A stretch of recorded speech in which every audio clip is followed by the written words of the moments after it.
And welcome back to Touchline Talk. We're going to jump right into Wednesday's Champions League action. Now, starting with Liverpool's win over Ajax. Nicolas Tagliafico's own goal makes the difference in the game, gives Liverpool the 3 points in Amsterdam. Certainly did not cover himself in glory on that play. It's just one of those things that Liverpool is going to make you pay if you don't execute an incredibly high level. And one mistake ends up being the difference in the game. Ajax had their chances, though. This was by no means a dominant Liverpool performance. Hitting the post, Fabinho's making a goal line clearance.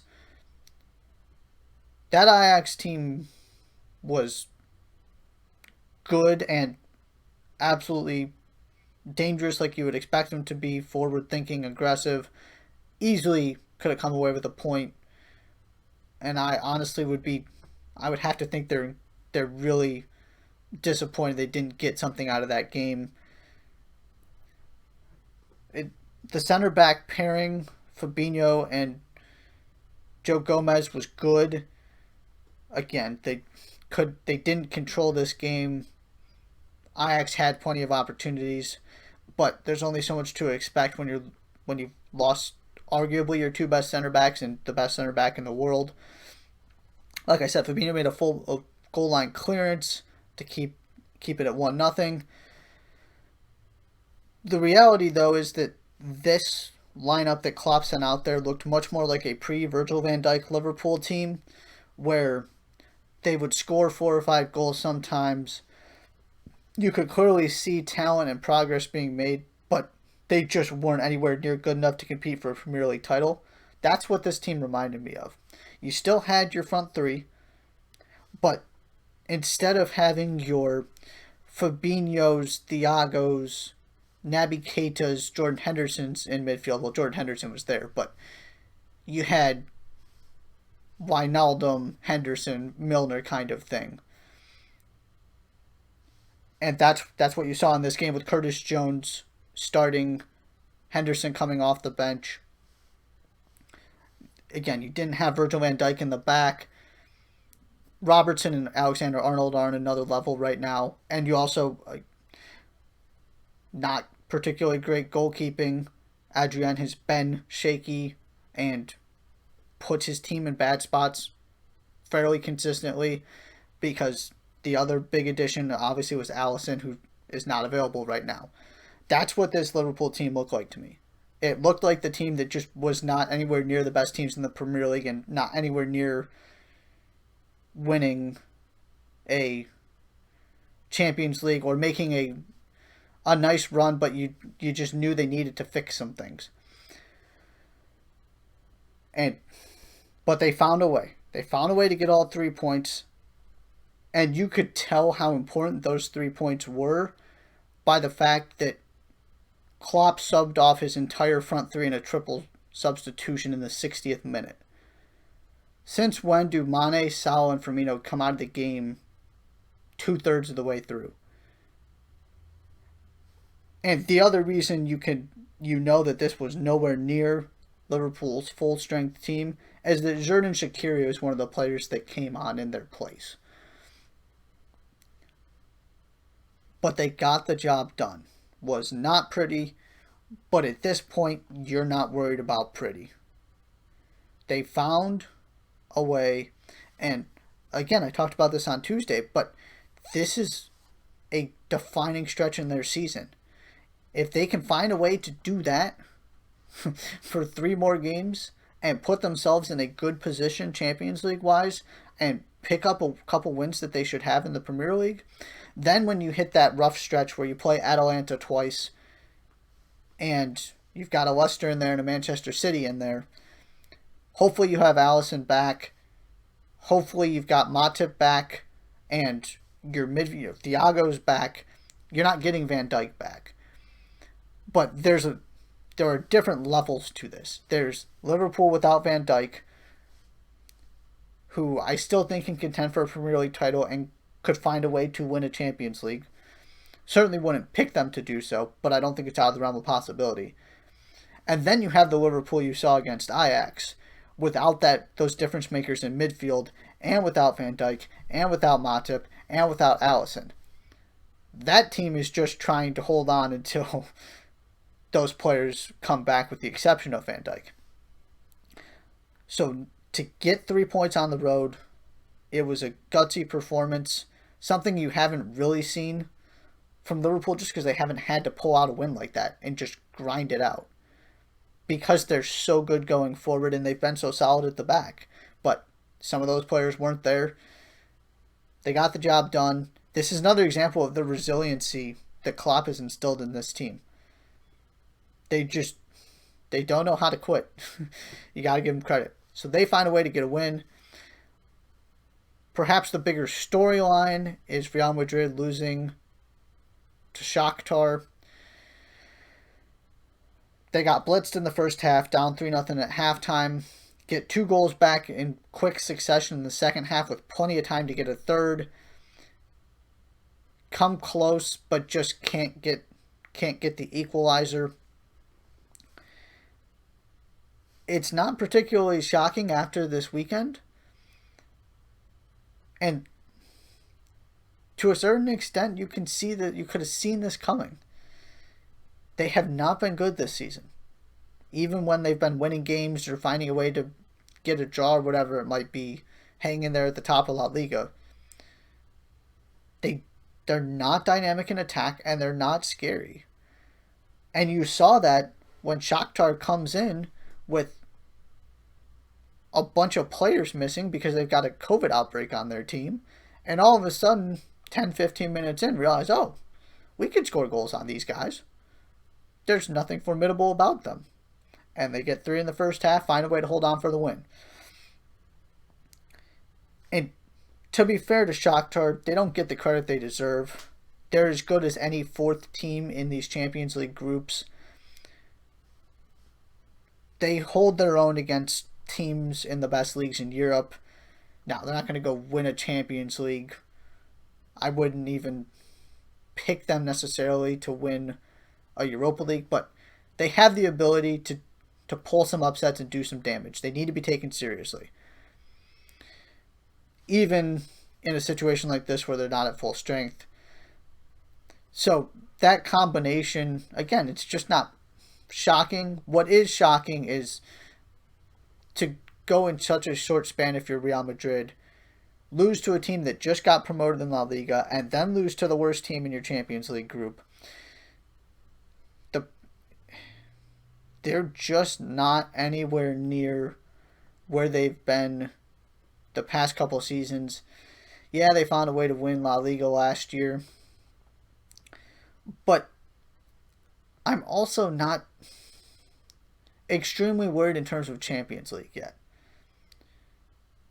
And one of the reasons is that Real Madrid caught a break with Romelu Lukaku's late equalizer at the very, very end, 90th minute, against Gladbach. Because if Gladbach gets that win, I'm still high on Inter. Yeah, they had a rough week, but I still like their chances of getting out of this group, even if they had lost that game.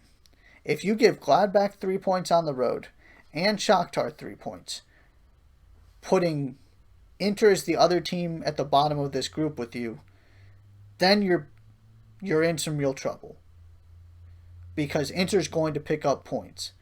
And if things break the right way and Shakhtar wins a couple more games, it's going to be a steep mountain to climb to get out of this group.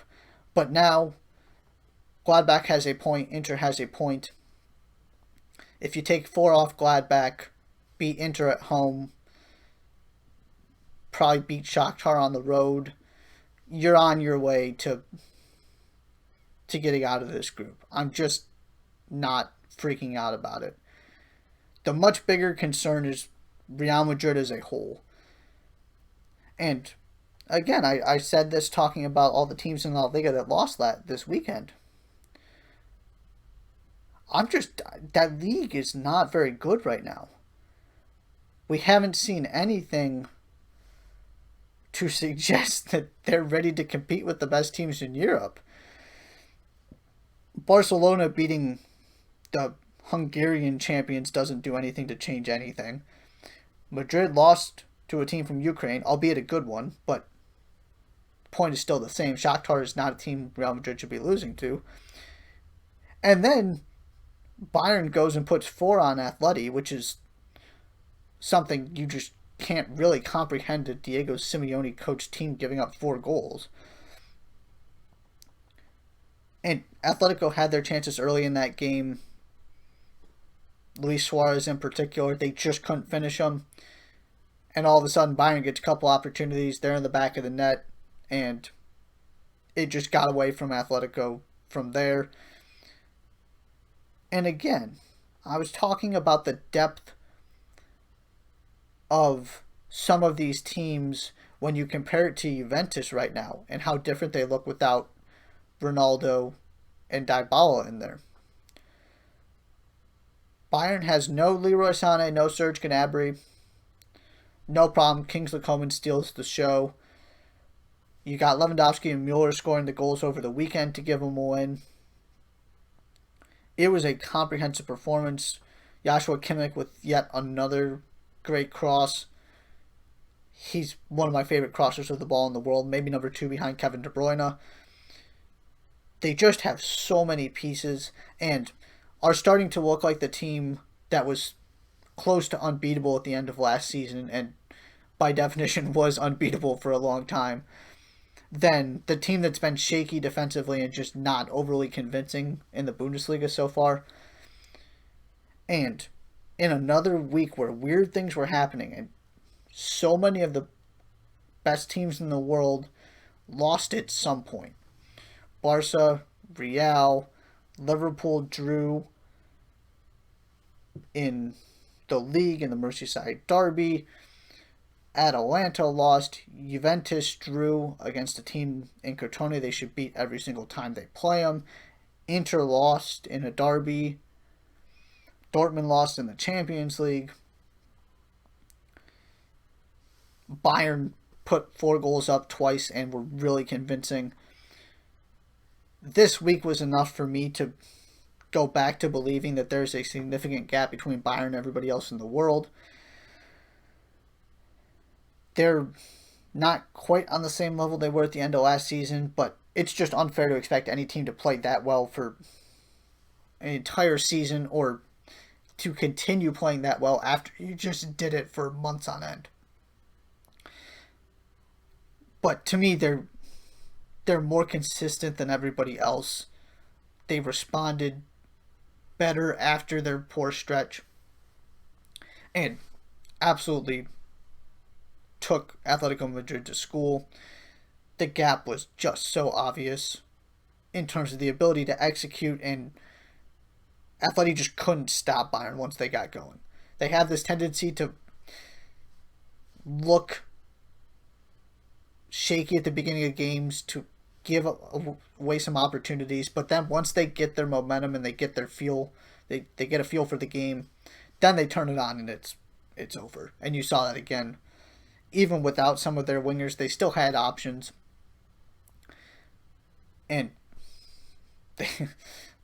it was a comprehensive win that is surprising that somebody could do that to Atletico Madrid, but not surprising that Bayern was able to do that to Atletico Madrid. If that makes sense. It's kind of weird, but they're really that good. The other team that came away from this week looking really good was Manchester City. They get a win over Arsenal. They go down early against Porto, but respond really well. Aguero is back, gets on the score sheet. Ilkay Gundogan with a phenomenal free kick. And then Ferran Torres adds another one. I'm growing more and more confident in this team, even without Kevin De Bruyne. I never really faltered in my belief that they were going to be there at the end, challenging for the Premier League and be among the Champions League favorites. But I wanted to see something from them once they got some of these pieces back. And now you're trading Aguero for De Bruyne, but they were just so depleted at the beginning of this season. Weird things are happening, so they got caught up in that with the Leeds draw and getting shellacked by Leicester. But there aren't many teams that survived this week without dropping points. Bayern did it, Manchester City did it. A lot of the other teams that were in my top 10 coming into this week had something that was less than ideal happen and some real red flags be raised. I'm going to stick with my belief in Manchester City that they have all of this depth. I get it. And so losing a guy or two is not an excuse, especially when you're looking at some of the way some of these teams have been depleted. But when you're talking about Laporte, Mahrez, Aguero, Jesus, the list goes on and on. They were so far from the team that Pep is used to having that bench didn't even look like a Manchester City bench. Now it's starting to get better. You're getting some of these guys back. It's probably never going to be everybody available at the same time, but that's okay. That's why they have the ridiculously deep squad they do. They just needed a striker and a couple options on the wing and their preferred center back pairing, which is the other part of this that I've been harping on. That was one of the issues they had, is that defense just... Mendy was making mistakes. The center backs weren't particularly convincing. Kyle Walker made a couple mistakes against Leicester.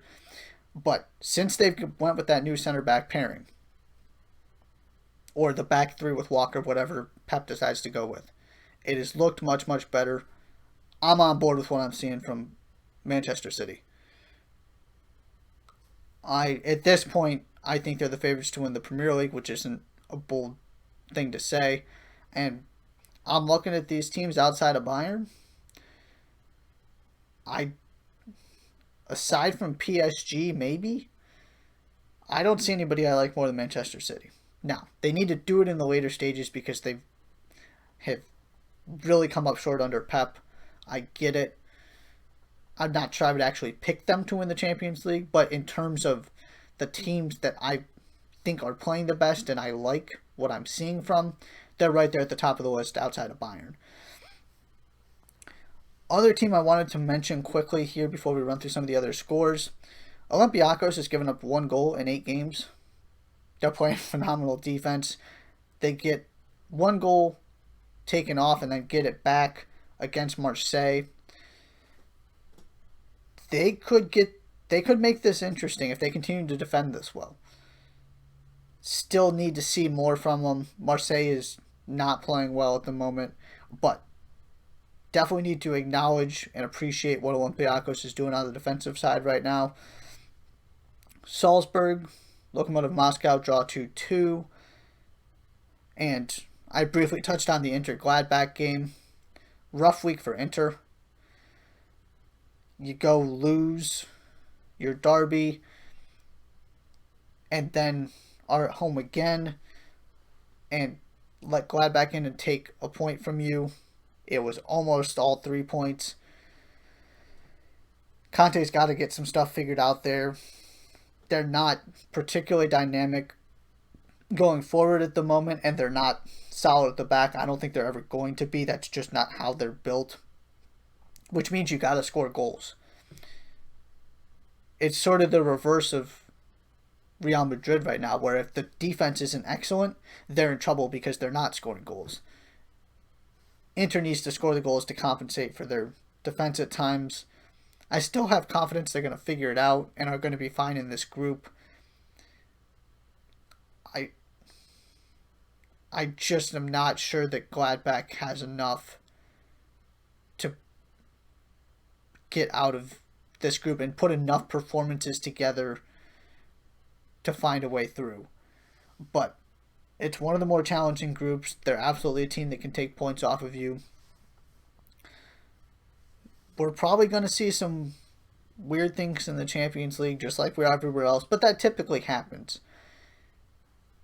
it's not exactly smooth sailing, generally speaking, with the exception of, Bayern usually takes care of business, Manchester City usually takes care of business in an easy group, but this is not the first time Real Madrid's had some sort of stunning result in the group stage of the Champions League. Things like this happen. I'm not going to freak out. Nothing I saw changes my opinion of who's going to go through in the groups. Another game, and then we're going to really start talking about some things if Gladbach gets another win, or if depending on what Shakhtar does. But I very much view this first set of games as an opportunity to sort of put these leagues and these teams against each other. So, for example, what we saw from the La Liga teams outside of Sevilla confirms my belief that that league is just not anywhere near where it usually is. Premier League teams showed up as expected. Italy was good for the most part. Big win for Lazio. Juve takes care of business. Inter gets a draw. Atalanta thumps Midtjylland in their Champions League group stage debut in a game they should have taken care of business. They did. Germany, mixed bag. Good point for Gladbach. Really good performance from Bayern. Disappointing from Dortmund, but I'm not concerned. France, you got PSG, and that's about it. So I want to see some more results before I start changing my mind on anything. I still think Real Madrid's going to be okay. Now, being okay meaning getting out of the group. They are not anywhere near where they usually are. And like I just said, that league is not. It opens the door if somebody can find a way. If Atletico can fix some of their issues, score goals consistently, and not give up 4. Now, granted, they're playing Bayern, so I don't put all that much stock into it. But I really think there's a door open for them to win La Liga. They just haven't walked through it. Maybe Real Sociedad, without the pressures of playing in a Champions League, can find a way. I'm just not ruling anything out at this point based on what we've seen so far this season. But that's our Champions League wrap-up review, whatever you want to call it. We're going to take another break. When we come back, what's next? Looking at everything this weekend, biggest matchups, today's Europa League action, all of that good stuff. You're watching Touchline Talk on 110 Sports. Don't go anywhere.